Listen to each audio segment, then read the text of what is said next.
Wrong screen. What's up, y'all? Welcome back to A Raging Atheist. I'm your boy, Nakasuchi.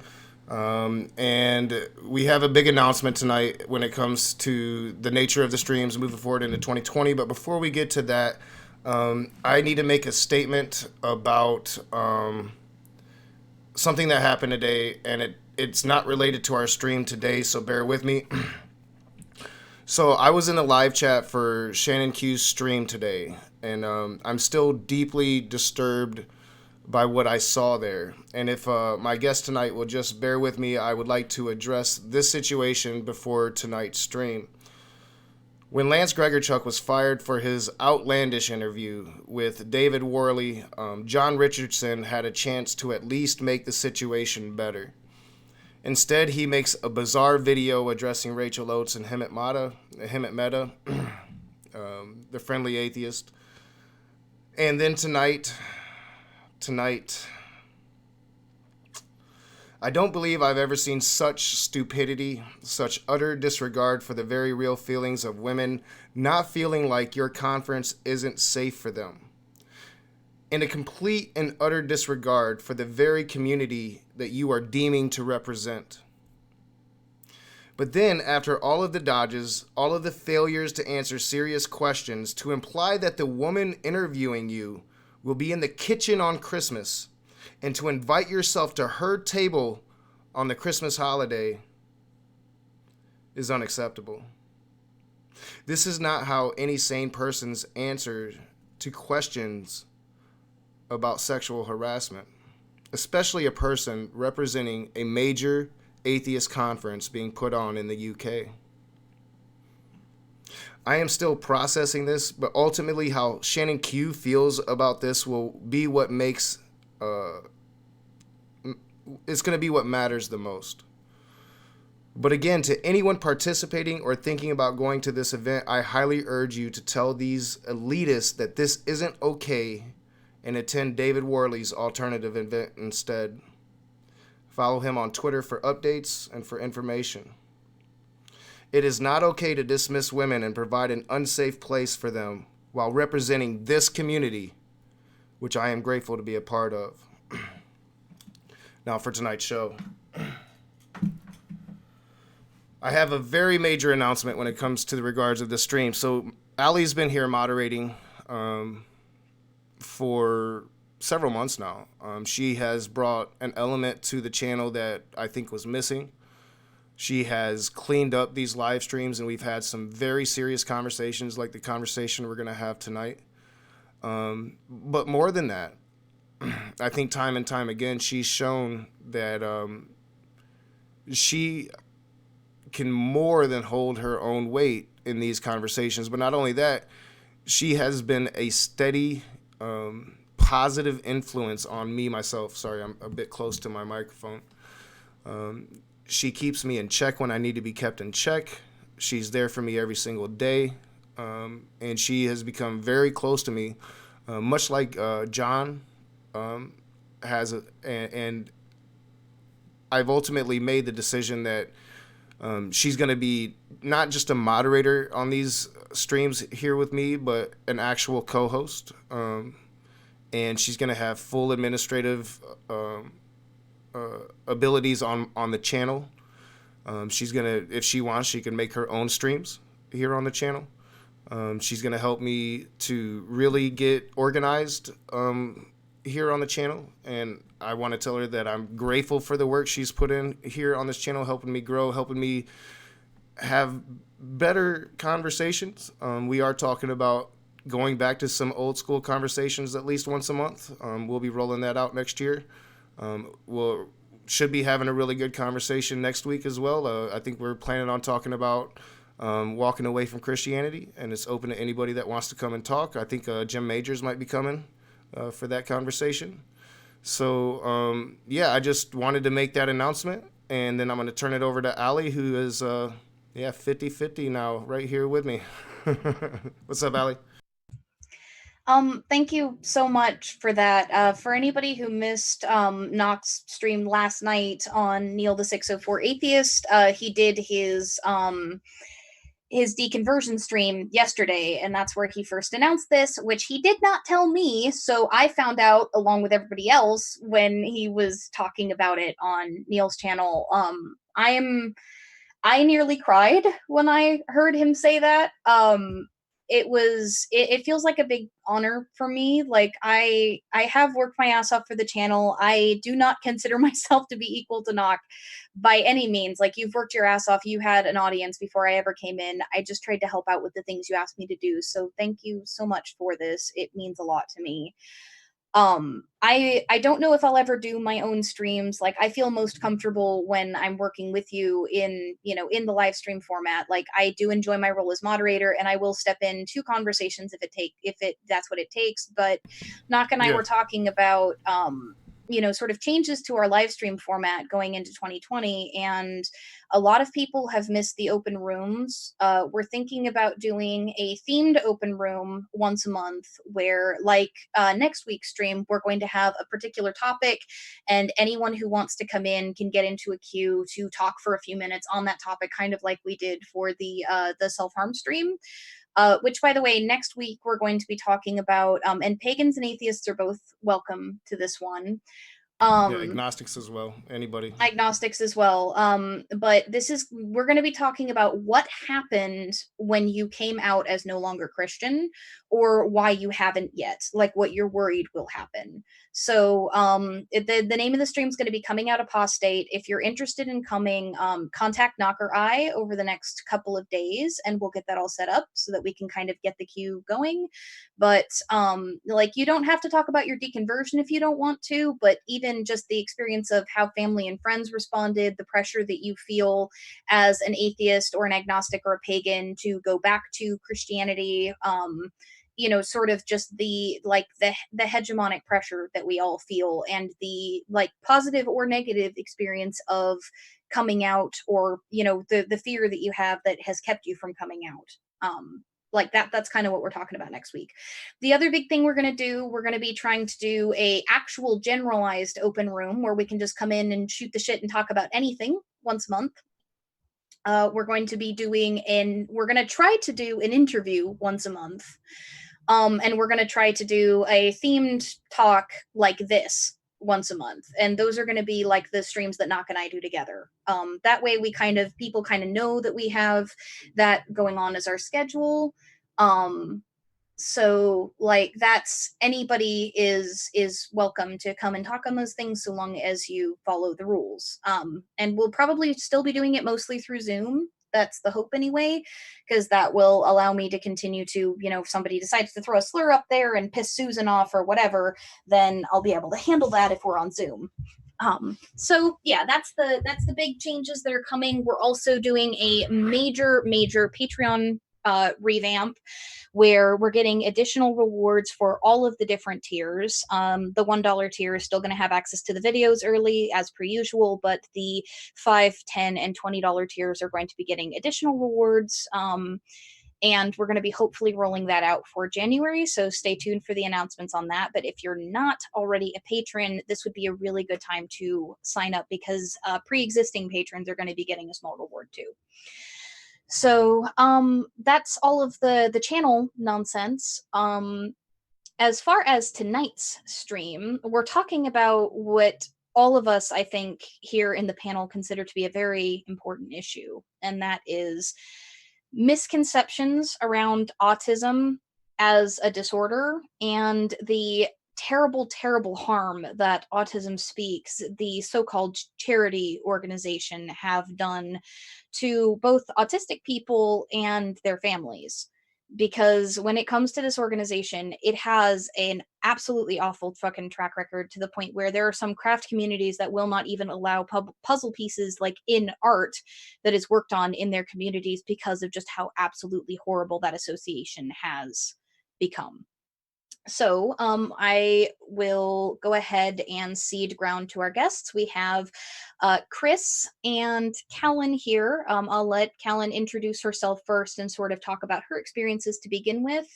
Callan has the disorder herself, so her voice is very important in this discussion, because too often folks who do not have the disorder speak as though they're authorities, and we are not, and need to remember that. Hello, I'm Callan. I'm that bitch on Twitter.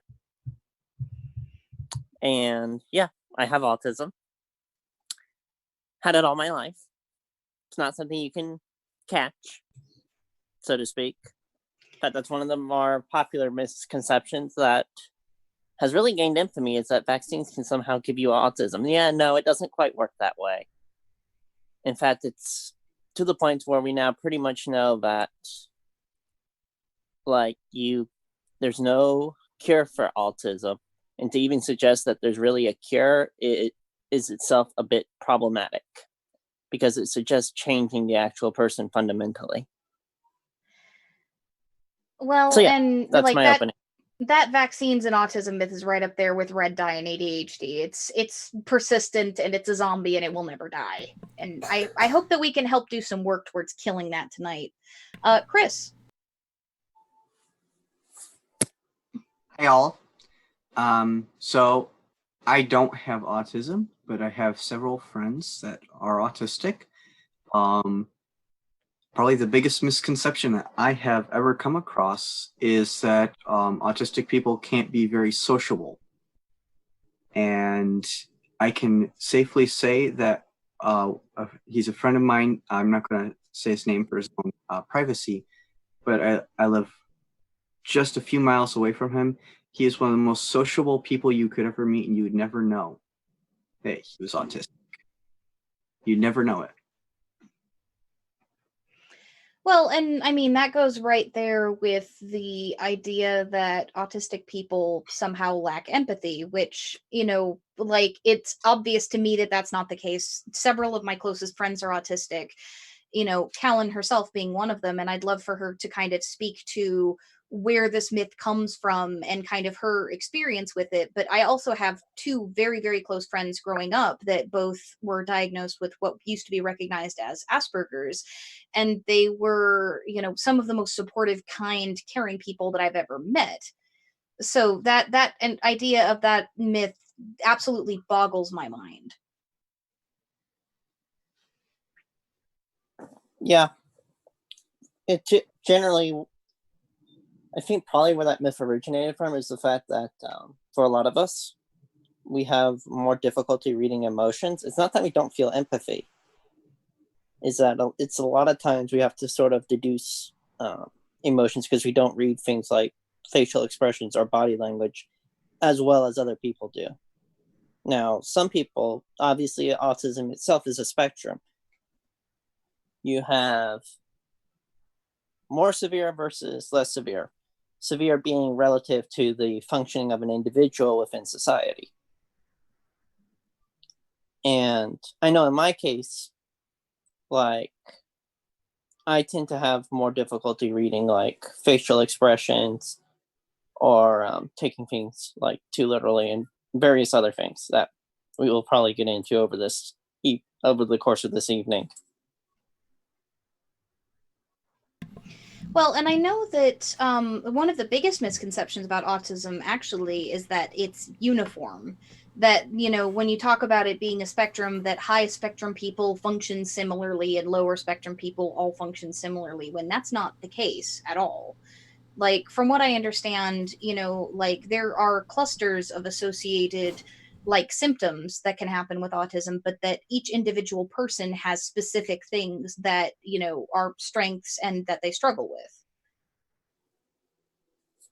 Right. Like, especially for us, because a lot of times we'll also have a tendency to sort of hyper focus on one area, and it can be as like it can be. I remember someone who be obsessed with like reading the TV schedule, for example. For me, my interests tend to like alternate. It particularly though tends to stay within like the realm of basically how people think, which is one of the reasons why I spend so long on linguistics. Like, I will sometimes sit down and for like 9 hours straight study a book on Choctaw. Well, and there's another misconception that I would like to point out, that I've been hearing a lot, which is that ADHD is on the spectrum. It's not. They're entirely separate disorders. Like autism affects a number of different parts of the brain, mainly having to do with language and like physical processing. But ADHD specifically affects the prefrontal cortex. They are often comorbid.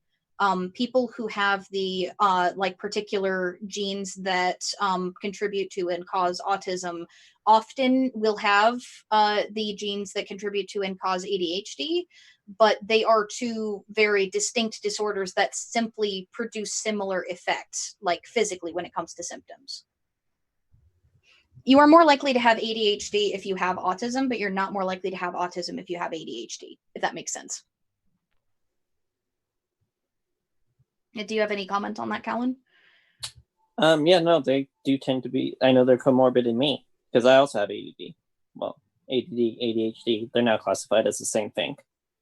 Yeah, ADD was reclassified as inattentive type ADHD, basically the daydreaming type, whereas ADHD is now either the hybrid type or the like hyperactive type, the fidgety, restless type. Which I'm hybrid. My fidgetiness tends to come out in verbal diarrhea. For anybody who's ever listened to me here, I'm sure that that's the biggest shock you've ever heard.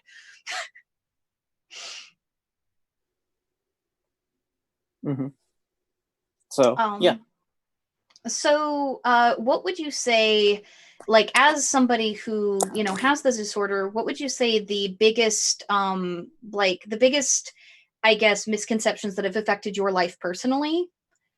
Like when people find out that you're autistic, or, you know, ways that you've been treated differently because of your diagnosis where you feel that it is unfair. So for a lot of it, so once I get hyper focused on something, it can actually be really hard for me to move to anything else. And it's something I sort of have had to overcome, especially in school where I have to go from one class to in one subject to a completely different one, which is part of the reason why, especially with my college schedule, I tended to try to take things in chunks. So like I would try to keep the classes organized around language, for example, and various others. And yeah, so that would be one way. Another way, more directly, is the assumption that people think I'm somehow broken. Like, yeah, the broken assumption is one of those really, really messed up things that a lot of people with mental disorders deal with. Mm-hmm.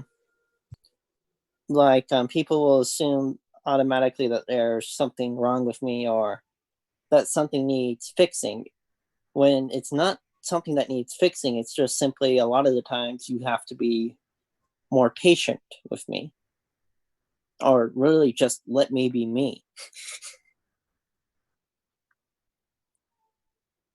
For so did you have any difficulties in school? Like, were you able to get accommodations for your disorder, or did you find that was a struggle? I usually got accommodations through for my ADD. My autism, it didn't, like, it affected me more socially, and it still does. Like, I still have some issues going up to professors and whatnot, mainly because of a social anxiety that also developed from the autism disorder, because it being hard for me to read social cues and whatnot, I get afraid that I'm like imposing on people's time and various other those kinds of things.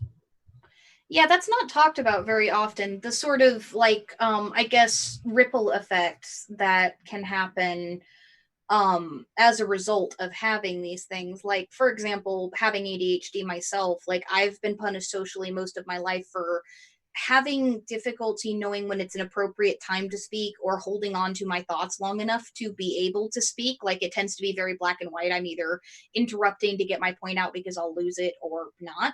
And so, like, social anxiety, depression, all kinds of other things, eating disorders can evolve from that. And a lot of people, like, especially in women, those things are often mistaken for other, you know, for being the primary cause as opposed to the underlying condition, and that's that created them. There's also another huge conversation. So in the female population, it's actually autism is not diagnosed as commonly as it is in the male population, but there's some evidence to suggest that might be more of a sociological thing than an actual autism shows up in more males, which is kind of interesting. I need to do more research on that. Yeah, it's there are some genetic reasons as to why it's more common in like XY folks than it is in XX. It has to do with the Fragile X gene. But like it is criminally underdiagnosed in XX folks in the same way that ADHD is, because the symptoms are often different for XX folks, and they often express themselves, like they often start to interfere with life much later than they do with XY folks. There's a lot less tolerance for those symptoms for people who are socialized female, and so there's a lot more like coping and adaptation strategies that are taught to people that are perceived as women than folks that are perceived as men for certain things. Like that's one of the reasons why ADHD is criminally underdiagnosed in women. Like the average age of diagnosis for XY folks is like, I think it's 8. The average age for diagnosis for XX folks is 24 for ADHD. Yeah. So that means you've gone, your entire development plus part of your young adult life before you ever find out that no, these things are not your fault, Mm-hmm. And yeah, other areas where it's affecting me also, I have sensory integration disorder, which basically means that I feel things differently than other people do, like various textures, smells, or sounds. Mm-hmm. Those come to me in a bit of a apparent. Well, I should say apparently, because obviously I'm not other people. But those are apparently different. Like certain fabrics on me, I can't stand, as in to the point where it almost feels like they kind of hurt if I have to wear them. Tags on shirts do that to me. Like I cannot fucking stand them.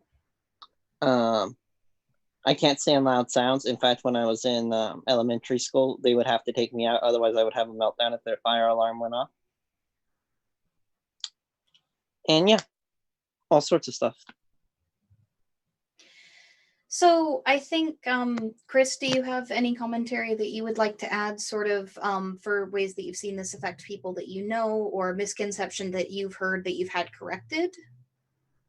Well, there are definitely a lot of misconceptions that I've had corrected because I grew up in a place that did not really believe that mental disorders or any kind of different conditions existed other than you got punished by God with something. So autism was seen as a punishment from God. You're from the Bible Belt, right? Not from the Bible. I'm from Michigan's version of the Bible Belt. Okay. Michigan. This is an area where I grew up. They basically wished that they had been in the South and fought for the South in the Civil War. They still fly Confederate flags around here. You can find their Confederate flag truck nuts. I see Knock like nodding and smirking down there in the corner. Apparently he empathizes. Pretty much the whole northern part of Michigan's been overtaken by a very Christian conservative mentality. Matt Powell thrived in a different area of the north, but well established in IFB up there easily. Yeah. By the way, Callan, if any one of us says something wrong, I know you've never been shy about your opinions, but like I want you to cut us off and correct us. Yeah, before we move on, I do have some comments. Like this is your own. You are the own voices here, so I want you to know you are perfectly fine, like cutting somebody off to correct them if we say something wrong. Okay. Yeah, I do have some comments. Knock off at every word. Got it. Yeah, I do have some comments. So, and I'd like to get your perspective on this, Callan, as well, because well, for one, I've been dealing with. I've been friends with AR for a long time now, and AR has autism. And it's become an issue several times, live on stream once in his debate, or in her debate with Messenger. And I had a group of people attack me for the way that I handled Shay at the time, and they correctly, because I think I mishandled it. In further reflection on it, I defended myself at the time, and I think I did so rightfully. I set up a debate, and I tried to be a fair moderator. You guys, it's well known I'm not a very good moderator, so obviously I made quite a few mistakes moderating that debate, especially when you had a person like Messenger Reveals attacking Shay on some very personal traumas she had been through. But even though I disagreed with the people and I stood up for myself in reflection, I think I could have handled it better, and I could have been more aware of Shay's autism. But I do have a longtime viewer, a guy that's been watching me since I probably around 60 subscribers, probably one of the first ever commenters I've ever had on this channel. I'm not going to say his username, but he's actually on my personal Facebook, follows me in real life, follows my life. I follow his life. Wait, you know. you have a real life? Yeah, I have a real life, and real personal stuff. I talk about my family shit a lot on my personal Facebook. I call out my family a lot. Get into a lot of trouble with my family on my personal Facebook. But he follows me there, and he's the one that really first wanted me to do something on autism. And I've seen several posts that he has put up to where people are very cruel to him, and pick on him. And he's a grown man, and he still deals with it. He's dealt with it for a long time. I think he handles it fairly well. But I'm just, have you ever had that, Callum? Has people picked on you just for being autistic and been just mean and cruel? Because I've seen it with him. And I know how some people have treated AR, especially, Messenger's treatment of AR, which I thought was unprofessional. And, me and Messenger's going to have a private conversation, and I'll tell him that. And I've told him that before. So has that happened to you, Callum? Like, is that something that just is a thing now, that people are just fucking cruel and they're going to pick on you for having autism? Yeah. I mean, that's just crazy. That's actually a great segue into autism being an insult on the internet. Like, that's autistic, or you're autistic, or I think that guy's autistic, which, by the way, that falls for anybody who's on our... for anybody who's on our Discord or in our chat, if you use that language, you will be banned. That falls under the like medical bullshit. Like, you might get one fuck up before you get banned, but like, I do not put up with that stuff, and neither does my mod team. Well, it's not only your mod team; it's the fact that I have autism. Mm-hmm. So that means my tolerance for that is way below zero. Yeah, and it's the thing about respect too. Don't come in trying to be inflammatory. Come in and have a discussion by any means. And there's places for some rather fringent conversations. But yeah, just be respectful. I think that's mainly. Shay, get in here. So Shay said that. You go. Oh, Shay said that she was having some net issues. If you want to come in, like, shoot me a text on Discord, and I'll get you the link. Yeah. Because Shay was supposed to come tonight, but she was saying that she's having internet issues and that her net might not be strong enough. So if that's the case, then I don't want to pressure her. But I would love to hear the two of you kind of pipe in about why that sort of insulting is so fucked up. Not just because it belittles the nature of mental illness in the same way, oh, I'm so ADHD, or I'm so OCD does. But like, it genuinely makes the lives of folks with autism worse. Oh, I've had people tell me to drink bleach to cure my autism. Oh, God. Yeah, that's just insane. Yeah, I've had people... Yeah. Mm-hmm. Okay. Yeah, I've had people tell me to drink bleach to cure my autism. I've also had autists... I think we might have lost Callan. Callan? Well, wait, I'm actually autistic. Then they tried to use Callan, that as... we lost you. You need to restart that. We lost you. We didn't hear a word you just said. Can you hear me now? Yeah, we can hear you now. Oh, okay. I said I've had people tell me to drink bleach to cure my autism. I've also had autism used as a slur against me. And then when I say I'm actually autistic, people will double down on that and say, well, okay, you're just emotionally dead, or well, okay, that's good to know, because then you'll take everything that I say literally and various things of that nature. And just in general treat it like trash. Which I'm used to at this point. But the ableist tone needs to die.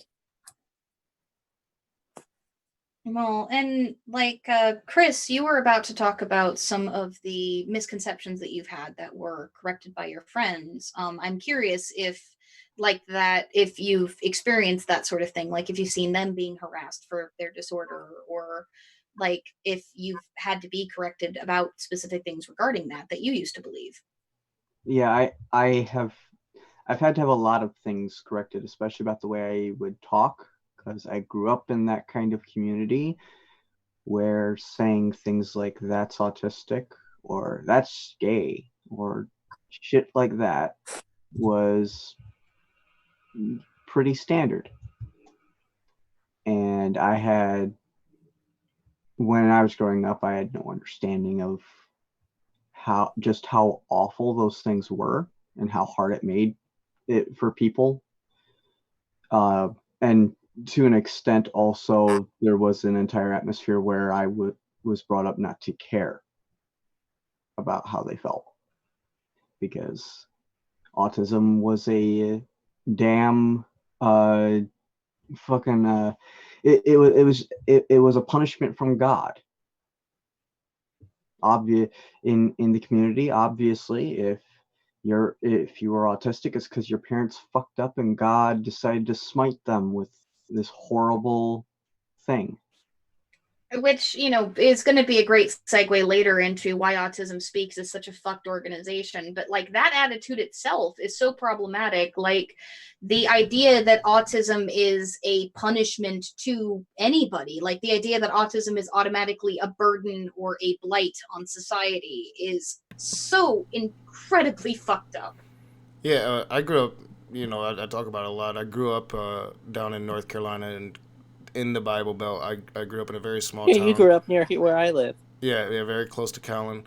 And I remember in my high school class, and I was always like a sports star. I played football, I played basketball.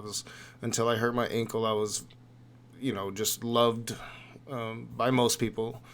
Some people hated me, but we had this special class in my high school, and it was for mentally challenged, and I would go out of my way to be kind to them, and it was seen as a weakness, especially by members on the football team, that I did that, and that's always stuck with me, because to me it's just natural to treat humans as human beings and not look down at them. But yeah, it was a religious thing for them. It was, oh, those people have been punished by God. That's why they are the way they are, and it's one of the things that just really made me reject Christianity, especially down there, and the way that they practiced it, is because no, like just be human and be kind, and you don't have to be a dick. And this mentality of being a dick is it really upsets me. There's no reason for it. Well, and that's I've seen memes on Facebook and Christian parenting groups, and I only know about this because some of my family, extended family, I guess you should say, are in these and will share these memes, and so I get to hear all about them. But it's like, you know what the cure for autism was in my day, and it'll show the picture of a rod or cane or a switch. The cure for ADHD, and it'll show a picture of, like a bat or something like that, like implying that you could beat this out of your kids. Yeah, Yeah. well, and that's a very much a thing still in the community that I grew up in, is this idea you can just beat it out of your kids. There was a literal class in the church about how you could beat your kids to be straight. It's, Well, that's ooh. what happened to it's also what happened to my grandfather. My grandfather was gay, and his mother beat him consistently to beat the gay out of him. Mm-hmm. And beating autistic children to beat the autism out of them is definitely a thing that happens around here.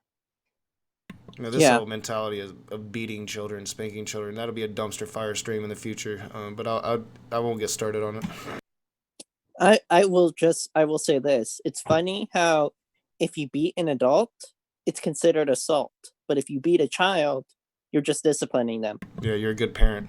Yeah. Well, I find it ironic. Well, I find it distasteful that so many states that have laws against child abuse and child beating will make exceptions for spanking, even though study after study has come out showing that the response to being hit on the butt is identical to the response to being hit anywhere else, which is to say people, kids develop PTSD, trauma, and insecure attachment. Yeah, and it's bad enough when you're doing it and they've done wrong, right? It's bad enough, there's other ways, in my opinion, that you can discipline a child. But when you're doing it for one, religious reasons, if you're using the rod on your child, that is, to me, religious torture. But for two, if you're spanking an autistic child that can't help the way that they are and you're trying to spank that out of them, you do not deserve to be a parent. I am speaking as a parent right now. It is atrocious and it is horrific.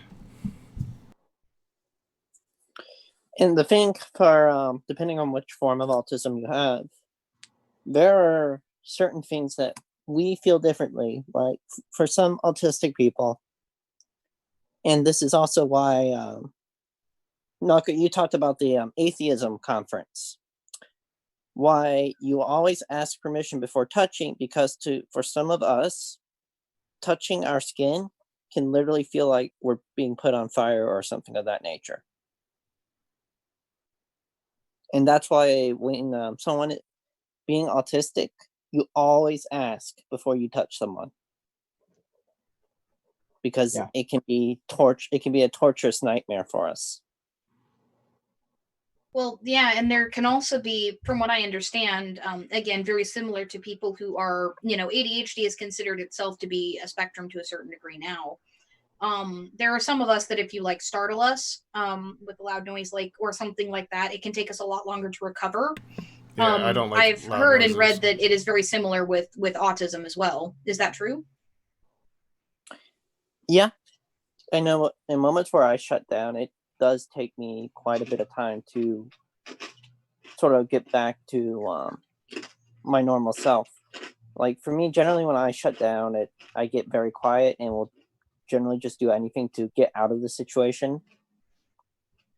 And then then depending on how bad it is, it can be like an all-day thing. Like I remember one time my partner ended up dragging me onto a roller coaster, and afterwards I was quite a mess. I wasn't speaking, I wasn't communicating or really anything. So yeah, because of the sensory overload.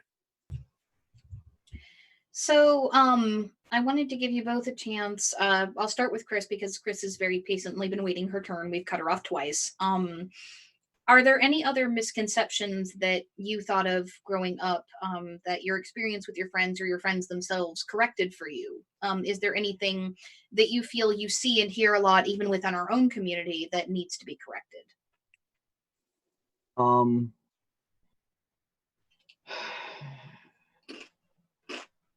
I think other than the one I mentioned before with a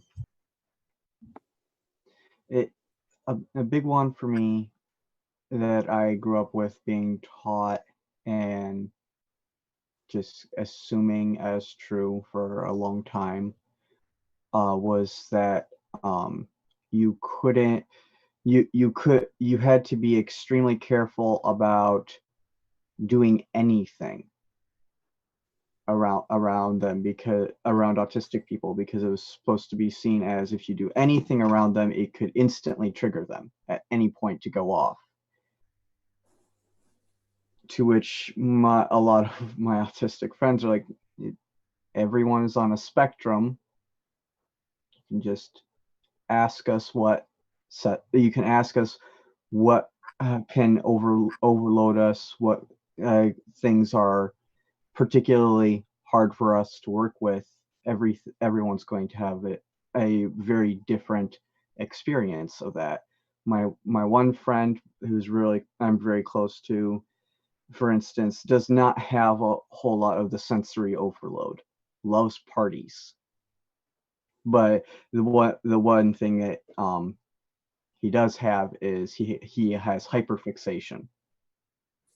And there are two things that when it comes to sensory input that he does have trouble with, and one is being in contact with people. So that one makes him very nervous. So basically, what I learned was that from against my experiences growing up was that it's a huge spectrum that you just have to be asking about. You can't just assume anything about it going in. Just because someone is autistic does not mean that that if you go up to them and you talk to them, that something bad's going to instantly happen, as I was literally taught growing up. It's almost like, at the risk of sounding snarky, it's almost like autistic people are individual people just like anybody else is, and you kind of need to figure out how to interact with them as individual people. I know, right? Yeah, it's an alien thing. Yeah, and the I thing think is, a you big. can just ask. Oh, go ahead, Colin. I said the thing is, you can just ask us. We, for many of us, we are fairly blunt in how we speak to people, very direct to the point for where a lot of us, we're socially insensitive. Like my partner, my ex, one time he asked me, how do I look in this shirt? And I just looked up at it and I said fat, because he was overweight. I wasn't trying to insult him. I was being brutally honest, which is the thing with autism, which is an autism thing. And that's why he still stayed with me afterwards, thankfully. So, yeah, you can just ask us. We'll tell you. And that's pretty much that. So before we move on to the bashing, which I know a lot of y'all are waiting for because of the title of the stream and what I announced and everything else, I want to change the tone of the conversation just a tiny bit. Callan, this question is directed at you, but Chris, if you want to chime in after she has a chance to go, what would you say? I often say I love my disorder. It's y'all that hate it when I talk about my ADHD, very snarkily, but basically there are positives and gifts that I feel ADHD brings me. And I'm curious if you find the same experience with autism. Like, if there are things that you think that your disorder does for you that, that makes your life better, as well as the things you've talked about struggling with. So there is one misconception that I should clear out right out of the gate. Savantism is not inherent within every autistic person. Yeah, that's a big one. My case, I sort of borderline with some savantism because I get language really easily, like grammars and whatnot. I can learn an entire, like once I get down morphology and start learning how to a little bit more about the syntax and whatnot of a language, I can get it down a lot easier than other people can. Do you want to talk about special interests a little bit? Because that's another thing that I think is very often taken viciously out of context and misinterpreted a great deal, both in pop culture and in conversations about autism. So, because it sounds like from your and my discussions, language is a special interest for you. Is that true?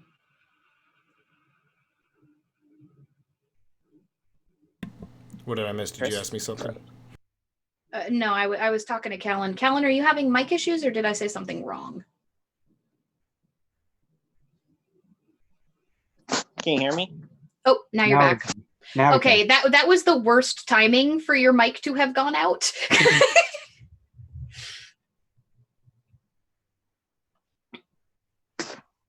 Are you there? Callan and mic problems. I think that we have a meme going.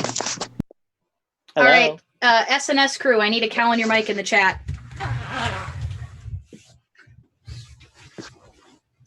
Hello? Hey, welcome back. That was a terrible time for your mic to have gone out. Because I was like, oh shit, did I fuck up? Yeah. Yeah, no, it was my internet. Okay, so for me, my interests tend to focus tend to revolve around languages. Well, that's what I was asking was, could you explain the concept of a special interest and the way that you've seen it kind of misrepresented in the media and in discussions? And I asked you if, given my experience, if I was correct in saying that it seems like language is a special interest for you in the concept that it is often expressed as. Yeah, it is. Like I said earlier, it can also sometimes manifest randomly. So, like, for example, I spent 9 hours, for example, studying a book, a grammar on Choctaw. I then saw a French phonology book, which caught my interest, and I proceeded to check that one out and put the Choctaw book back. But basically, yeah, they can alternate, and some of us have it to a greater degree than others. After all, autism is a spectrum. And yeah, that's pretty much how it is. Some interests are more specific than others. Like, for some, it will manifest in the form of dinosaurs. And when I mean dinosaurs, I don't mean like the stereotypical boy who likes dinosaurs. I'm talking more about the boy who not only does he like dinosaurs, but he goes and picks up a biology book because he likes dinosaurs. Yeah. Kind of stuff. Yeah, I think that's a misconception that people have about autistic folks, is somehow they're debilitated or whatnot. And that's just couldn't be farther from the truth. In fact, it allows you to have a lot of traits that employers especially really look for in people, and it makes you an exemplary employee. And from what I've learned is it can really help you focus and pick up things and study things and focus on things to where somebody not on the spectrum just usually won't. Well, and actually, this is where I get to kiss AR's ass for a second. Shay it is not talked about enough how often Shay going through the NIFB materials and picking out stuff for people to use in their videos, like, was so key and crucial in the campaign against the NIFB for that the atheist community underwent. Her, and when she and I have talked about it, she directly attributed that to hyper focus and to special interest. Like, she has the ability to focus on things in a way that most people can't. And that is a benefit as much as it can sometimes be a problem. Mm-hmm. Right. Yeah, without Shay's work, I mean, I would have never known that Matt Powell was in IFB, and I was covering in IFB if it wasn't for Shay. And yeah, during the whole pumpkin campaign, all of the content creators that were doing content was getting their shit from Shay. And it's because, yeah, I mean, when AR becomes focused on something, that's it. That's what I like about her. Yeah. One entry, you don't even need to eat or drink. That can happen. I get like that. Allie thinks I'm ADHD because I have hyperfocus as well. I won't eat, I won't drink, I do what I do. Oh, there's a lot more to it than that, but yeah, I'm about 90% sure you've got ADHD. Like, I told you to go get checked by a psychiatrist at some point because you have a lot of it. Yeah, it's actually funny because I do the whole. So I actually do the hyper focus on specific things, to where I won't eat, won't drink, and I can basically just turn off the entire world around me and just focus on that. I've done like 24-hour runs on one topic before. Yeah. Yeah. Those are fun in the moment, but you pay for them. Yeah. Oh yeah. Oh yeah. Oh yeah. I lose sleep. I mean, it's terrible. Once your internal clock catches up with you. Yeah, I do that with my writing. It's an ADHD symptom for me, but I do it for my writing. Like, I will get obsessed to the point where I can't think of anything else for hours, days, weeks. Like, I will forget to eat. I will lose my ability to feel my body properly. And I will also, and I was going to ask you, Callan, if you deal with this. If you break my focus, like if you physically get my attention, I will rage at you. Like, I will explode. I'm the same way. I will fucking go off. So the thing is, for me, I won't rage at you. I'll just ignore you. I'll just ignore you completely. But so would you say that there are any other positives that you find like from your disorder, like things that people wouldn't necessarily think about? From what I've been told, I'm supposed a lot more analytical, which I mean, I guess okay. I'm not entirely too sure about that myself. I do find when it comes to certain topics and certain things, whereas some people might be one step ahead of everyone else, I tend to be more like 20 or 50 steps ahead. Like if I'm on a really, and this can actually be a problem when working in a group because I'll be thinking in a lot quicker of a pace. And so I'll say something which to the group sounds random, but makes perfect sense to me. Yeah, that's as much an ADHD thing also, like connections being made kind of in the background and people not tracing where that comes from. You and I have some of the best discussions that way because we can kind of follow each other's jumps. Which I guess sort of brings me to the next thing, but I did want to give Chris a chance to comment. Like, Chris, do you have any commentary, like things that you've heard your friends say or like experiences that you've had?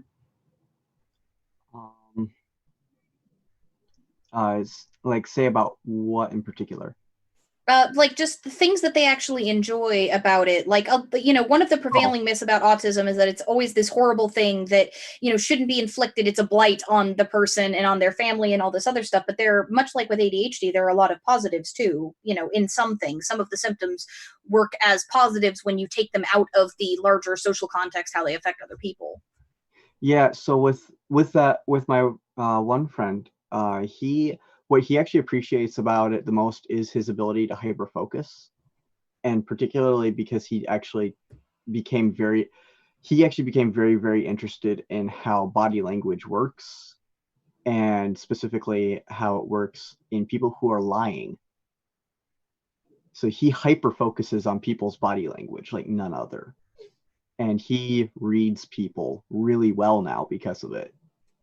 It's really interesting because he doesn't pick up on voice inflection as much, so he doesn't read people that way. He just watches for tics in their body language consistently, and you can physically watch him actually doing it because his eyes will constantly be darting, especially around your jaw and around your eyebrows a lot. But he really enjoys it because then he's usually able to tell when someone is not telling the truth to him because of it. That's very useful. Yeah, that would be very useful. Yeah, hyperfocus is practically a superpower. Here's what we should do. We should totally get like a video of him and someone like S.J. Thompson. Oh. And just watch. I've actually showed SJ to him because he comes from a family of biblical scholars. His dad is a PhD Old Testament scholar, and so I just showed SJ to him, and he was tallying how many times she lied in a sentence. That would be brilliant. So that brings us to Autism Speaks. Now, I'm actually going to break form a little bit. Really? I have to actually head out here because I can't really stay much longer. Mm-hmm. Unfortunately, I have family coming back tonight from Florida, so. Well, that sucks. Well, thanks for coming by, Chris. Well, thank you so much for coming. Yeah, thanks for being here. Thank you for having me.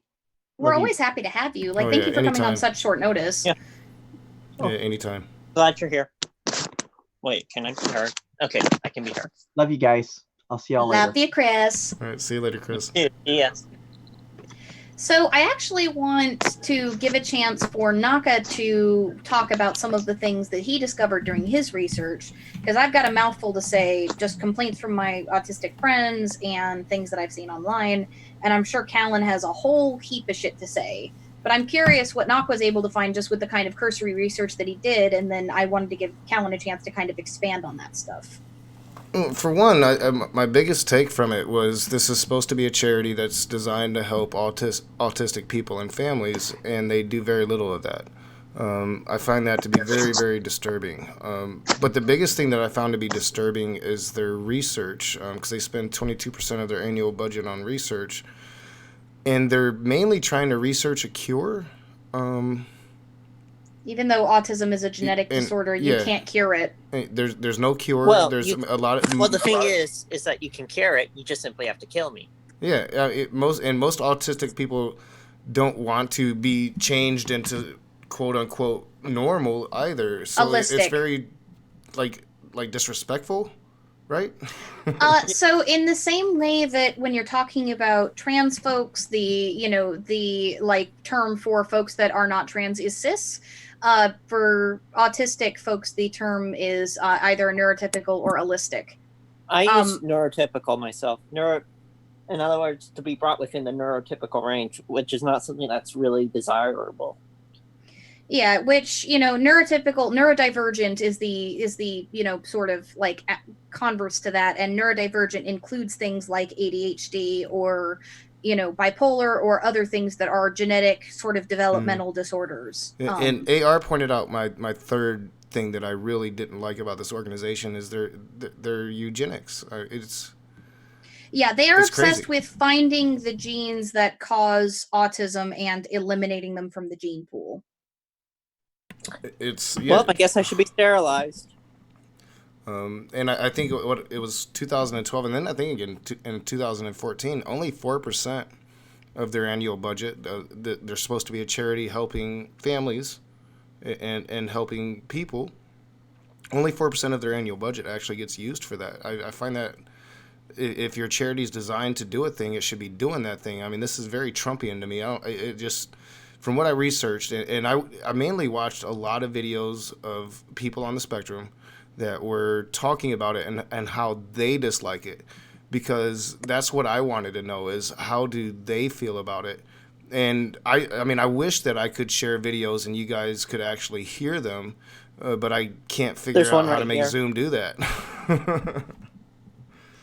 Because some of those videos were just so powerful. It gives me I got goosebumps just thinking about those videos I was watching today. It got me to an emotional place. Unfortunately for Shannon Q's stream, because by the end of that I'm like, what the fuck, dude? Because I think I was just so emotional from what I've been seeing all day that overloaded me. Yeah, Autism Speaks is a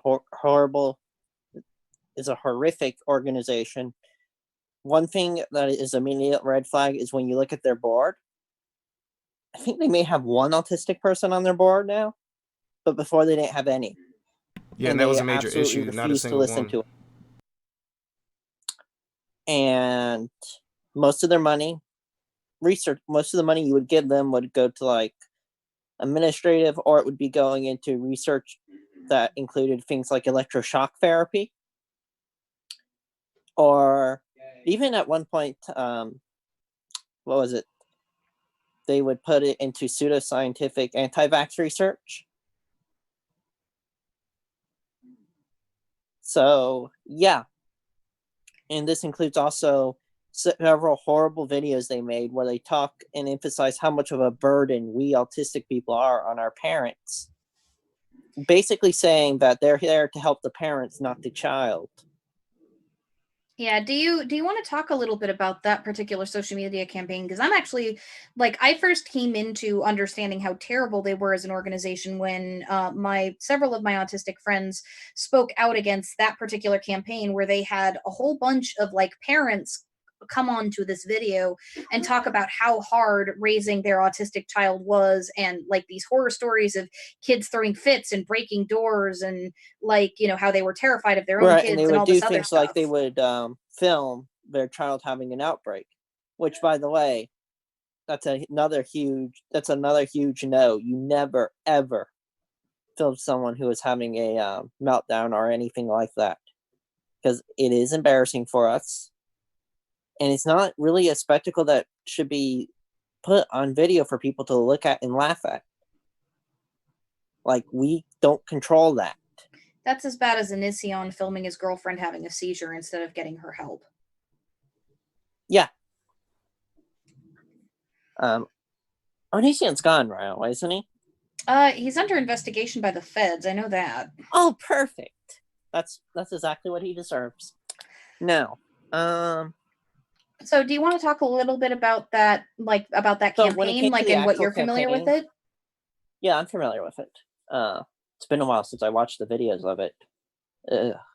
But basically, what they were is that there were a bunch of parents who came together to talk about how much Autism Speaks helps them, not the child, them. And the reason why we know it was about the parents themselves is because that's all. They would just simply talk about how much of a burden it was to have an autistic child. Talk about the fits and the amount of damage we do, how their life was basically unlivable as soon as we came into their lives, and all this other horrific trash. I think even to the point to where one of their, I think it was either a founder or a board member, said, "Yeah, I was going to put my autistic kid in the car and then drive the car over the bridge in order to end the suffering that was caused by my autistic kid." It's like, what the fuck, people? So, yeah, that's the kind of organization that Autism Speaks is. It does not represent us. It never speaks for us. And there are plenty of other wonderful organizations out there that do amazing charity work, like in the United States, ASAN, which is it's short for the Autistic Self-Advocacy Network. That's a good one, where they help us advocate for ourselves and basically do social work. Do you want to talk a little bit? I know Autism Speaks was heavily associated with a number of like fraudulent cure and treatment organizations that they promoted. Do you want to talk about any of that? I mean, you already touched on electroshock therapy, but there was a huge like controversy a while back over a number of different like fraudulent treatments for things like, stimming and stuff like that. Yeah, so stimming, for those who don't know, it's an activity we autistic people do. ADHD folks do it too. Yeah, but I think autism does it to a greater degree. Because it's done differently, I think. It's either that or we're just simply more noticeable. I haven't quite figured out which one it is. Well, I've noticed that autistic folks tend to stim in specific ways, whereas like ADHD folks, it can be different for all of us. Yeah, pattern repetition is another huge thing for us autistic. Like, for example, I have a routine that I do. Like, this can also, people who have like executive functioning disorder, I think it is, or have issues with executive functioning, also can have a routine they need to adhere to. But for us, it's a little more stringent. Like, we do not go off of it, if that makes sense. I'm trying to, because a lot of this is for me the emotional component of trying to put lived experience into words. So, like, for example, when I come home, I always go up to my room. I then go and always take a bath at around the same time. After I take my bath, I come there, I check on my phone, see what business I have to do. Then I can get into bed. But I can't get into bed before I do any of that other stuff.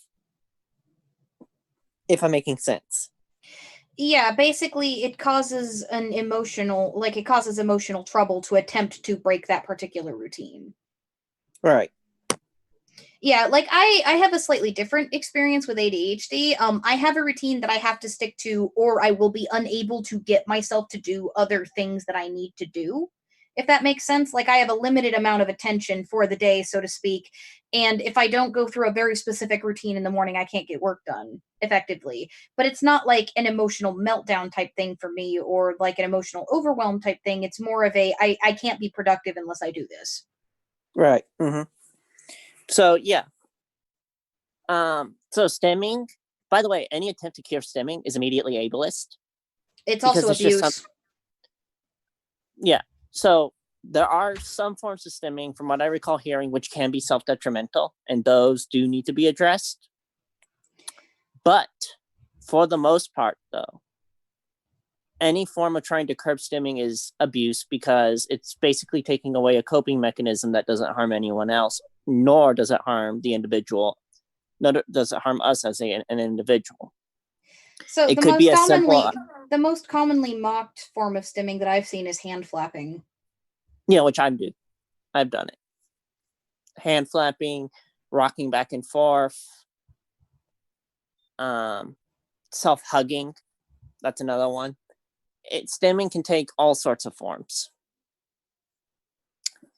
But regardless, it's an important feature, which the only reason why you would limit that is because you're trying to drive someone more towards what you think they should be, rather than accepting the person for who they are. Well, and for what it's worth, like, I don't know if this is the same for you, but like for me as somebody with ADHD, I bounce my leg and I tap pens, I chew on things, I fidget constantly. Those are all forms of stimming for me. If I don't do those things, like some variation of one of them, I physically cannot focus properly. Like stimming is practically required for me to be able to hear things and process them properly and listen and pay attention. Like if you stop me from doing that, I become like the itch in my body becomes so unbearable that I can't think. Yeah, sometimes it can be like that, but it's more of an automatic thing that I do. If that makes sense. It's not. Well, it's not kind of that I automatic don't- for me too, but when Yeah. if you stop me from doing it, then it becomes obvious that I can't fucking focus if I don't. Yeah, no, I get yeah, it's the same. For me though, it's a little more of a visceral response if you stop me from doing it. Like, yeah, I guess you could. It's hard to put into words. So like coming back to, I guess, Autism Speaks, like they actually had a big scandal involving like treatment that was supposedly ended stimming that was, well, highly controversial to say the least. I'll let you tell the story if you happen to know it. This one I used to know, but it's been a while since I looked at them. So I'll see if I can find the information, but there was a treatment that they talked about involving like what was called sensory therapy. Basically, like they encouraged parents to like wrap the knuckles of or slap the hands of autistic kids that were stimming, Oh yeah, among other things, Yeah, I and saw they that. claimed I saw that like today. yeah, like they encourage people to abuse their children. That's yeah. basically what it boils down to. Well, what they did was they actually like encouraged people to go to this center where it would be done for the parents, like to these kids. Like it would be kind of like this so-called retraining where they would do this every time they caught the kids stimming. And like it was a huge scandal. It was like terrible, terrible fucking child abuse. Yep, that's the kind of thing that Autism Speaks encourages: child abuse. Which is sad because this is one of the largest organizations, one of the largest charities, and they're not doing what they should be doing. I mean, I was surprised that I had never. They're doing heard the of opposite. Them. Yeah, I like how have I not heard of them and these abuses and. I think it speaks to our society that I hadn't heard this yet, because this is the type of thing that I should have heard. I mean, especially considering my political spectrum, considering how I deal with social issues. I often talk about child abuse. I often talk about how we treat children. I should know. I should have heard about this before today, and I had to tell Allie. I'm like, I'd never even heard of Atheism Speaks, because she had mentioned doing Autism Speaks, or Autism Speaks, because she had mentioned putting their symbol, a messed up version, and I found one with the no sign, but I was like, I don't know what that is, and she told me a little bit about it, and I'm like, fuck, I gotta look at this today, So it was like, wow, how did I not know about this?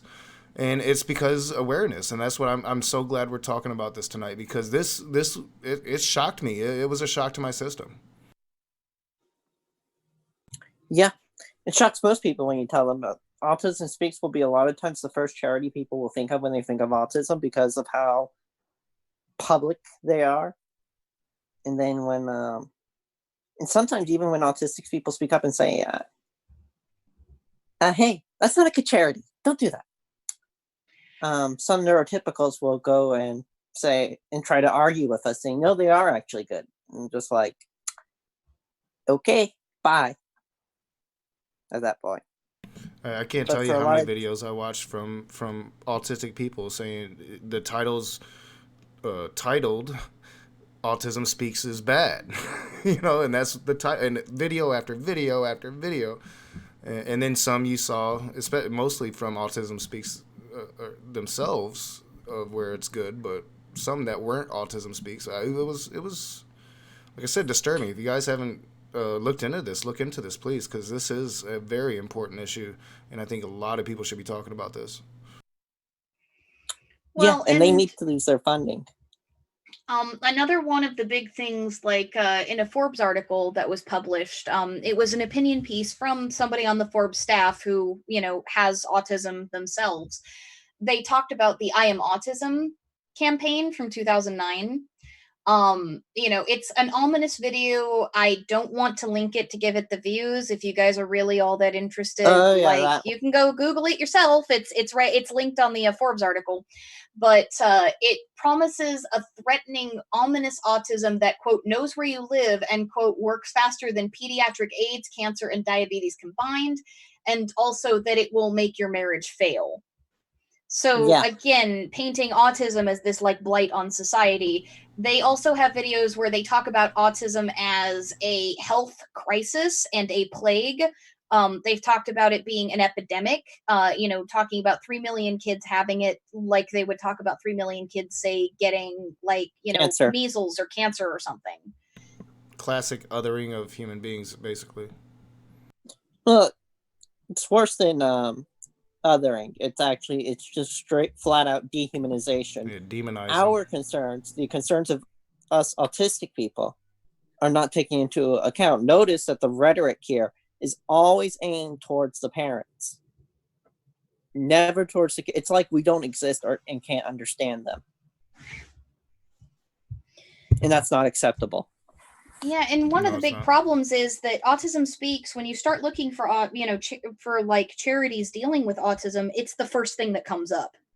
Like, it's the loudest voice in an area, and it's not a voice like of autistic people, for autistic people, by autistic people.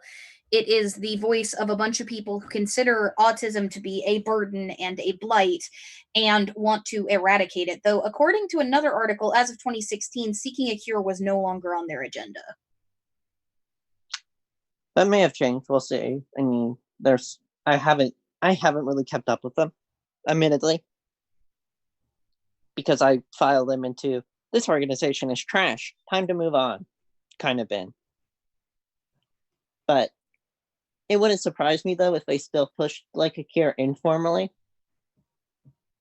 So there's that.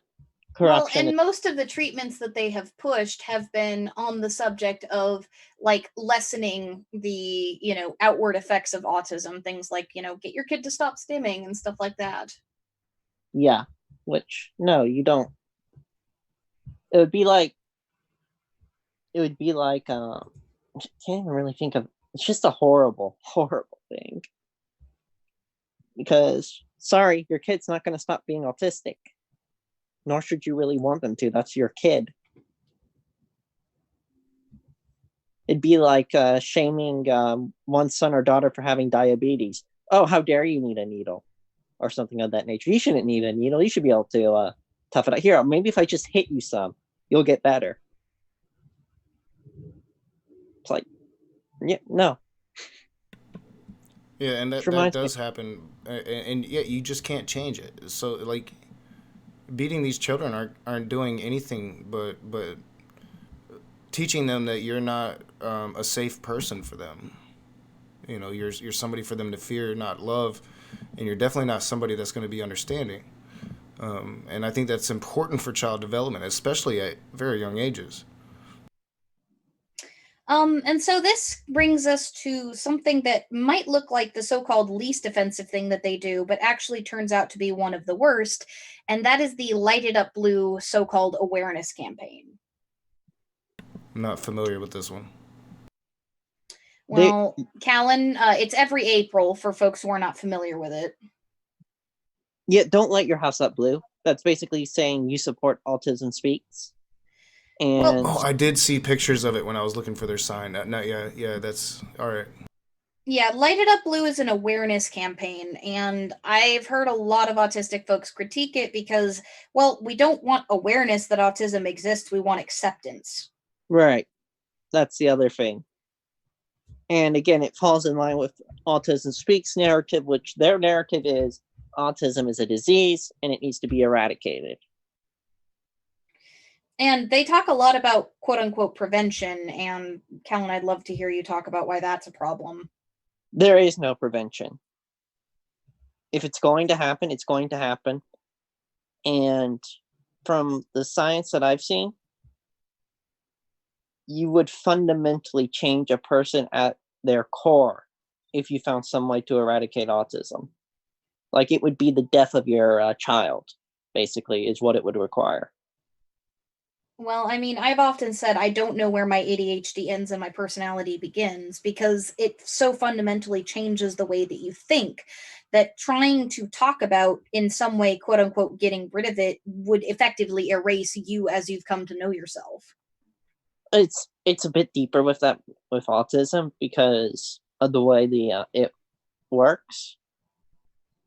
Trying to think of how to describe it without invoking the notion of a soul, because a lot of people here don't believe in that. Well, I'll just go with it anyway. Imagine you had a soul. Basically, autism is your soul. That would be the way to put it. You would be changing the very essence of your being. Yeah. That's the gist that I got from the videos I was watching today was people like who they are. They don't want to change, and it's offensive to even suggest that they should be cured, much less that they would want to be. Right. So yeah, that's Autism Speaks for you. Trash organization. Don't donate. Don't follow it. Best thing to do, eliminate it. And that makes me think now, like, because I drive down the street, like, I work second shift, so I'm driving home and it's nighttime, and it makes me think, like, I've seen a few houses with blue lights out, and I'm like, why? You know, why would they do that? To me, that's like every single time I drive by this one house specifically, I'm like, man, it's a cop, right? Now it's like I have to question myself: are they supporting Autism Speaks? Is that what it's about? And I'm not sure, but it makes me think about it. Well, the Light It Up Blue campaign is specifically like for all of the month of April. They share a bunch of like blue puzzle pieces, and like these are all the facts and time. that kind of thing. It's all the time that they have these blue lights out. So I don't know. Like, maybe is it something that maybe some families do year round? I don't know, but it just made me think about it. Like, because I didn't associate that when I saw that sign earlier until you two started talking about it, and I'm like, holy shit, I see blue lights, and I've always wondered why people would put blue lights in their yard. Considering police. So, Callan, are there any other comments that you would like to make regarding either Autism Speaks or just, like autistic representation or, misconceptions, anything else that you want to cover before we close out for the night? I guess for a little bit of entertainment, should mention fuck anti-vaxxers. Yeah, fuck anti-vaxxers. Like anti-vaxxers are wrong and ableist on so many fucking levels that it's really a sociological study that you could do. You would really rather your kid die from fucking measles than have to deal with the symptoms of autism. Like, fuck you. Yeah, I have planned for about a year now to do an anti-vaxxer video and to be rage as I do it. I think I did something earlier, like when I first started the channel. But that's something that I need to revisit and do that video, because I have a lot of anger towards anti-vaxxers, especially like now that my child has type 1 diabetes. It's especially dangerous for her if somebody might bring in a serious illness. Right. And just like the amount of ableism is just it's shocking and it's disheartening. They would rather have their children, and I've had anti-vaxxers tell me plainly, they would rather have their child die of measles or whatever than have their kid possibly be autistic. Yeah, well, and to me, it's as bad as I've had others say literally to me, unironically, you need to drink bleach so you can cure your autism. Yeah, that's and disgusting. then others who will say end autism now, which basically means kill all autistic people. Yeah, I find it like anti-vaxxers to be like those like Christians that refuse to take their children to the doctor and try to pray disease, debilitating or fatal diseases away, and then they have graveyards full of fucking dead children. To me, it's a great neglect and child abuse. Yeah. Well, there's actually a outbreak going on in Samoa right now, not American Samoa, but actual like Samoa over by New Zealand. There's an outbreak. Over 100 kids are dead as of the last thing that I read about it. It's like children are currently, it's quarantined so badly, children are not allowed in public areas. They're doing a max vaccination campaign, but this actually happened about a year, like a couple of months to a year after anti-vax, activists visited the country and spoke and convinced a whole bunch of people not to vaccinate. Like, this isn't, a poor country that can't afford vaccines. This is a bunch of parents willingly decided not to vaccinate their kids because they were scared of autism. And now there is a massive outbreak where, kids are dying because their parents tried, like 1.5 million alternative therapies and did not get their kids vaccinated. Yeah, it's the stupid ass culture we live in. People listen to famous All people right. that say it Oh, instead and by of the way, scientists. Yeah. Vaccine injury is not a thing, by the way, people. Well, I mean, there is technically, like, some people have adverse reactions to vaccine, but they have to do more with allergies to ingredients. Yeah, Allie, let me specify this. So, vaccine injury is actually a buzzword that anti-vaxxers will use to spread their nonsense. Correct. When I say vaccine injury doesn't exist, I mean it doesn't exist in the realm of what they say it doesn't exist as. In other words, obviously autism is not caused by some stupid so-called vaccine injury. And part of what gives them the power to say, oh, well, it does, is that symptoms of autism generally become apparent around the time that certain vaccines are administered.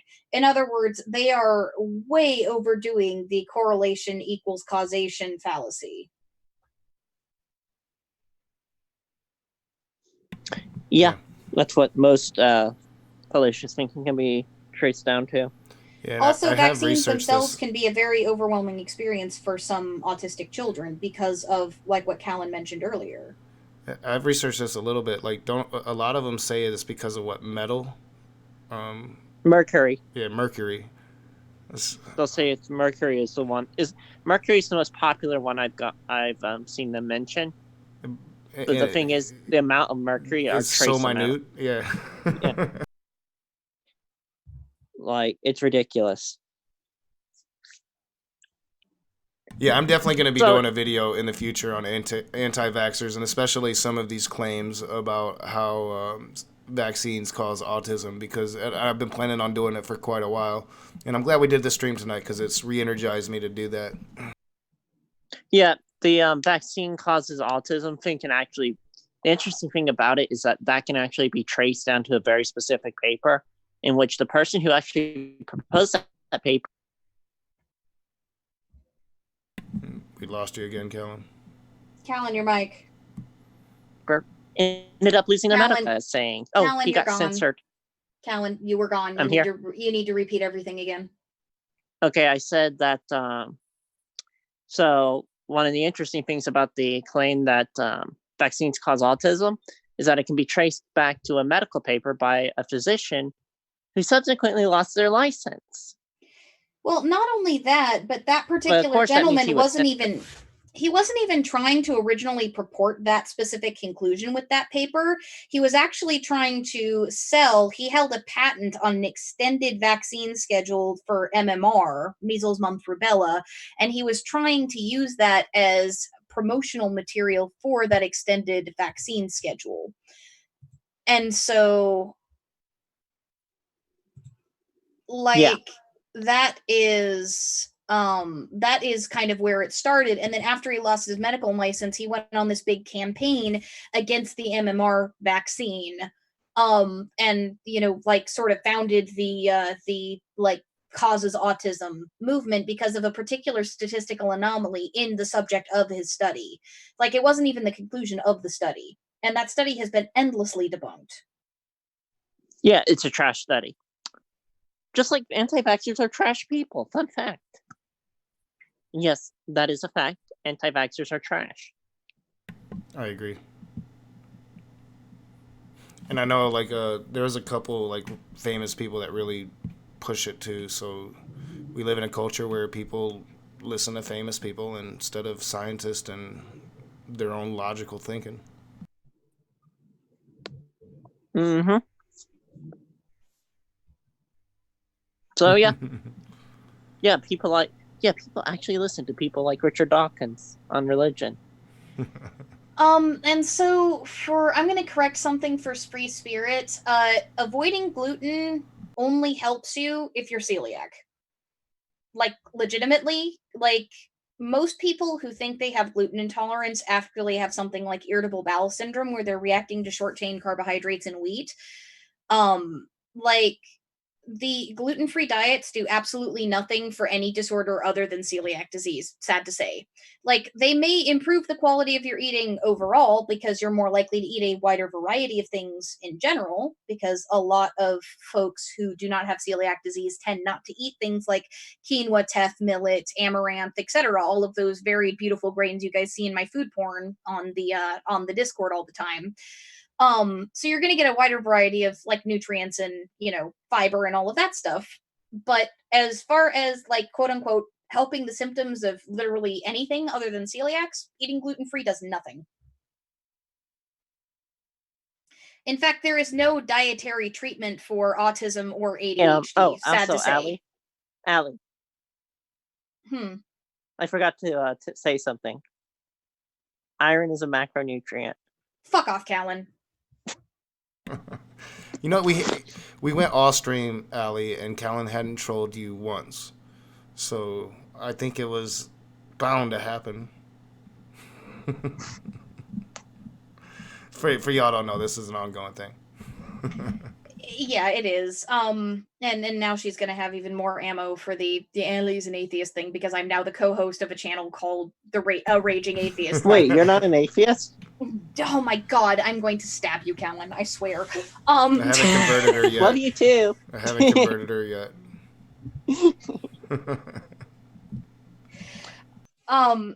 But yeah, like, that is something, it drives me absolutely batty as somebody who is celiac, that people are like, oh, well, gluten-free diet will help with this, that, and the other. No, it fucking won't, you gremlin. Like, you might have heard that, but whoever told you was wrong, and whoever told them was wrong, and whatever research they read was wrong. Like, the only thing a gluten-free diet helps you with is if your body like violently attacks your intestines if you're stupid enough to ingest wheat. And if you actually have that, you will know that you have it, speaking from experience.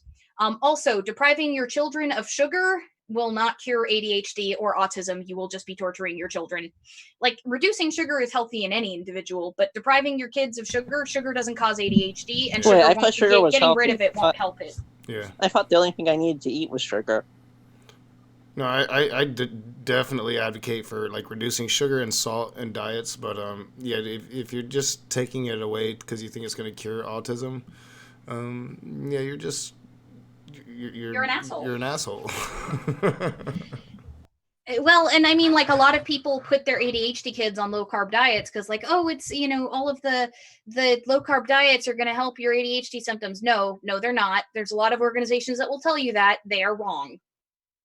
Yeah, and if you're going to worry about sugar, you need to worry about all that corn syrup that's in everything that you ingest nowadays. Also, Catnip points out only one of us is atheist. It's a raging atheist, not the raging atheists. Yeah. And Naka, I think you need to change your title now. Yeah. Fuck off, Callan. Didn't work out so well last time for me. I mean, true. That said, Naka, part of this discussion gave me an interesting idea for an educational video, which was another thing we've been talking about. I guess we're at the let's close out with announcements type like piece. So Hey, I have an announcement to make. Aliakai is officially now an atheist. You didn't even pronounce my name right, Miss Queen of Language. Hmm? Yeah. Aliakai or Alakaid. Yeah, that's what I said. Aliakai. Did that not come through?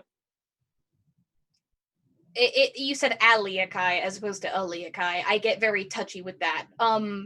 But on the subject of announcements, at the very beginning, we gave an announcement, so I'm going to repeat it here for folks who weren't here with us at the beginning.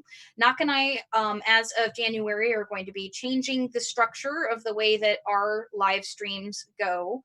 We're going to announce at some point, like, what weeks during the month they're going to be each thing, but we're hoping to do one interview every month, one group stream like this on a particular topic every month, one open room stream on a theme every month, and one open room stream that is just a plain open room, potentially like a dumpster fire in the old way stream every month. So, like, that's going to give some variety to our live streamed content. Nak and I have also been talking about, in addition to reaction content, doing potentially a few educational videos here and there. He's going to be working on, getting some other channels in for collabs on various topics that, other channels may be interested in working with him on. And we're going to be massively revamping the Patreon rewards and launching that in January. So I'm helping Knock out with that to make things look a little more like the Patreon rewards that you guys are used to. Just as kind of a preview, folks that are in the absolute top patron levels will get the ability to, so long as that video doesn't violate certain standards that Knox has, each $20 patron will be able to suggest one video for him to react to per month. Wait, so hold up. I only have to pay that amount of money to get Naka to make a video on how iron is a macronutrient. That would violate my standards and I would reject it. That said, we might end up having some fun with spirit science also, because there's a couple of videos that I think are more on Nox sort of response level than SNS's. I'm sure you know which ones I'm talking about. Yeah. But yeah, like, you guys will, like, $20 patrons will be able to do that. We're going to be restructuring the way that $10, $5, and $1 patrons work. And folks that were patrons prior to the restructure of the rewards, so folks that sign up here in December, there's going to be something special for y'all as well. So we're working on that. We're going to be talking that over. Folks that are currently patrons, feel free to shoot Knock messages on Patreon, see the kinds of things that you would like for your tier. That's not a guarantee you're going to get it, but we are taking suggestions in addition to the stuff that we've already laid out and discussed. So, like, we're here for you. And with YouTube demonetizing the hell out of atheist content right now, and to a certain degree pagan content as well. Wait, there's atheist content? Like, every day here. Patreon, like, if you guys want Knock to, be able to keep doing this stuff and eventually upgrade his equipment and get a proper setup and everything else, like, that support's going to get more and more important. And, full transparency, I'm not going to see a dime of it. Like, even though we are partnered up, I told Knock that until he is able to fully support himself on his work, like, I refuse to take anything. And that has been my stance and will stay my stance no matter how mad at me he gets for it. Okay, offer her a penny. Yeah, so see if she'll take a penny. I think she'll take a penny. This is still Knox show. Knox still has final say on everything. Like, this is still his thing. I'm never ever going to step in the way of that. So, hey, Naka, can we do a whole series on how iron is a macronutrient? We probably could. I'm gonna kick both of your asses twice. But so in all seriousness, guys, like those are just a few of the big things that are coming down the pipeline. If y'all have, like big name Abrahamic channels that you guys want us to go after, if there are blogs you want us to go after, if there's something you want to see both of us take on, if there's a topic you want to hear, like we've got a Discord for patrons. You've got a special line directly to knock, and those are the people that we are listening to absolutely the most. If you're putting your time and money behind it, like, we want to hear from you. Please let us know. We're mapping out the new year. We're going to be scheduling topics. You guys are going to know ahead of time what we're going to be talking about. He's been rolling out Patreon exclusive after show interviews that aren't going to be available for 6 months to the general public. Like we're changing up the way things work. We're doing a lot more, and we want to hear back from you guys. Yeah, and I would definitely like to see the patrons using the patron function in Discord.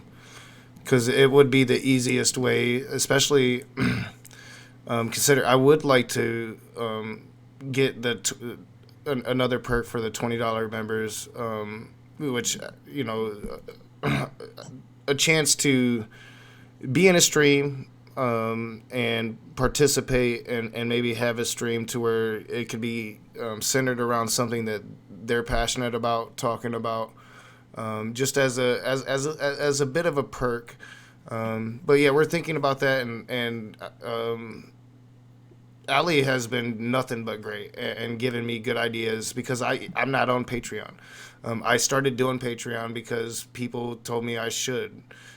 So I just don't understand it much. So Ali does, and she's going to be really helping me hopefully make a better product for you guys that are supporting the channel financially, because it does mean a lot to me, and it means a lot to me that Ali has been willing to give me her time for free, and John did the same thing, and they're willing to help me grow what I'm doing here because the channel's called A Raging Atheist, and yeah, I do a lot of atheist content. But the channel's about conversation and discussion and looking at society and fighting and advocating. And that's not just an atheist thing. So where it began as a thing, it is now what it is now. So, right? So you're saying you're the raging humanist? Yeah. I thought about actually changing it. When I changed it back to A Raging Atheist, it was almost A Raging Humanist. Patreon voted against me on that one.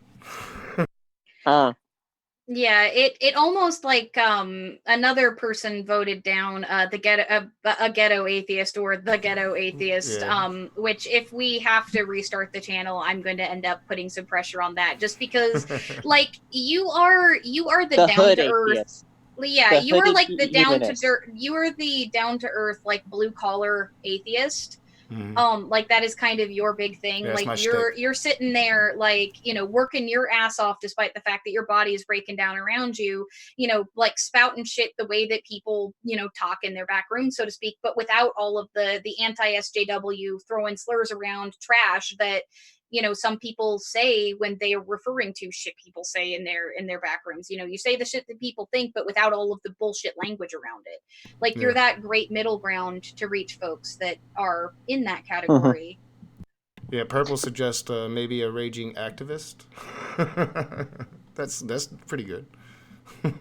But yeah, I mean, I'm not. We did kind of talk about this earlier, and I'm like, well, I'm not going to change my name again for a while because the last time it didn't go so well. But I'm not going to lie. The ghetto change your name to Iron is totally a macronutrient. I think it describes me well. Especially, every once in a while I get some white people that tell me in my comment section. It happens about once every 2 months. It goes along something like this: "Dude, you're white. Talk like it."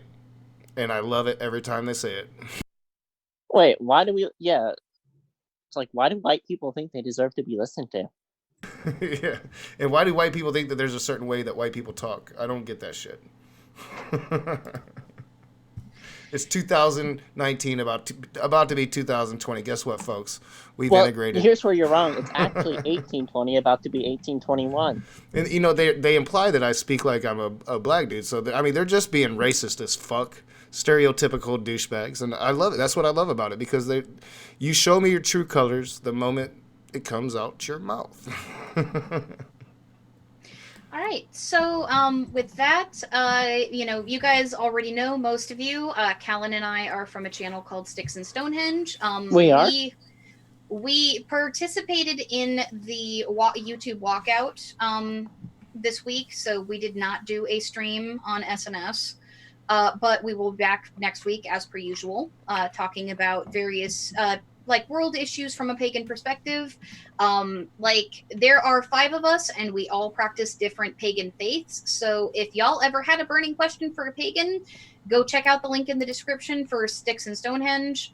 Like we live stream every week. We're working on getting edited content out. I am learning Premiere. I'm bad at it, but I'm learning. So we are working our butts off on getting good quality content out for you guys. We're going to be doing a react to spirit science. We are also doing a collaborative where with Naka, where we're going to be taking down somebody in the Hellenist community who is advocating for the use of Nazi symbolism, specifically the Black Sun and the Iron Eagle. We're going to be doing that soon too. No more. I'm not going to be putting it off. I'm feeling better. So hopefully sometime this weekend we can do that, Ellie. So Callan and I are going to be taking on the like theology of his group, and Nock and I are going to be taking on his so-called historical arguments for the use of those symbols. So like those are things that are going to be coming up fairly soon. Also, Callan is going to explain to everybody how Tiamat is the ultimate Sumerian god. He's not, by the way. He's a Babylonian. She's a Babylonian corruption of another god. So yeah, there's that. Yeah, they can't get their Sumerian stuff right. But they do get their nutrition stuff right when they talk about how iron is a macronutrient. I knew it was coming. Yeah, I'm going to be ripping their so-called nutrition series the fuck apart. Like, it's a personal passion of mine. So, yeah, those are things that are coming down the pipeline. Nock's got some interesting stuff coming down as well. We're going to be reacting together probably Sunday, if he can get the time, to Matt Powell's newest like movie that he has put out. We're going to watch a movie together? Yep, Nock and I are going to be watching his movie and pausing it every few seconds to talk about the stupid and laugh and rage together. So y'all are going to get to see me pissed off again like you did on Thanksgiving, because I hate the Abrahamics as much as he does. Yeah, it's on the Hebrew Roots movement, his movie. So you might before Sunday look into that, study that, so we can. I have already started. I want to have a good knowledge of the Hebrew Roots movement and what they preach, so I can see where Matt, of course, is Matt. He's going to be lying. So that's the whole point of reviewing the movie. I've watched about the first 10 minutes of the movie just to make sure it's a Matt Powell flick, so it shouldn't be no surprises. Yeah, and that will be starting this Sunday. I'm going to start doing a response stream every Sunday. Trying to give you guys more live streams because a lot of you guys just really love these live streams. I like the community. I like looking at the chat. I like interacting with you guys, and there'll still be edited content as well because a lot of people like that. So there will be changes coming in 2020. I plan on trying to have a Discord meeting with the mods to kind of talk about the direction I want to go. Wait, a meeting? Hold up. Yeah, maybe. We haven't had one in a while, so I think it's past time. Oh no. That means I'm gonna have to get a dress for that, aren't I? Yeah. It'll be a formal event. Business dress, business attire. It'll be a formal. We're planning a huge merger that will end up making us a monopoly on everything, on atheism. We have I believe we have a Will Kincaid sock account infestation going on. Because the baby manatee just can't get enough of my pretty face. But yeah, I have one announcement before we end streaming. So if you guys want to shout out any last things real quick.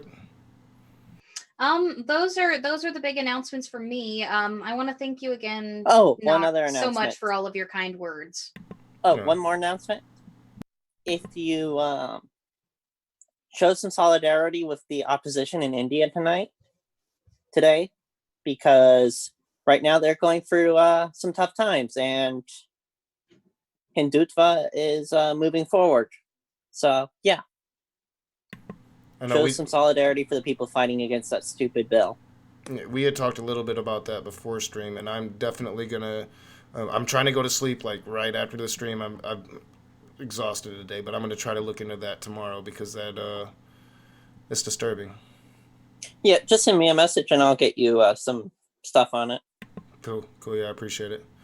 Yeah, my last announcement. I was just gonna tell you guys if you didn't get a chance to see the deconversion story with Neil yesterday. I haven't went back and watched it yet, but I had structured the story, and it was the first time I had told it like that in a while.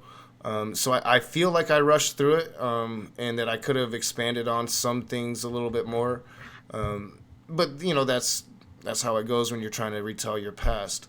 But the after stream, the after show party, the stream that was the after show, I think it might have been one of, if not the longest after show stream that Neil the 604 Atheist has ever had. It was a 5-hour stream.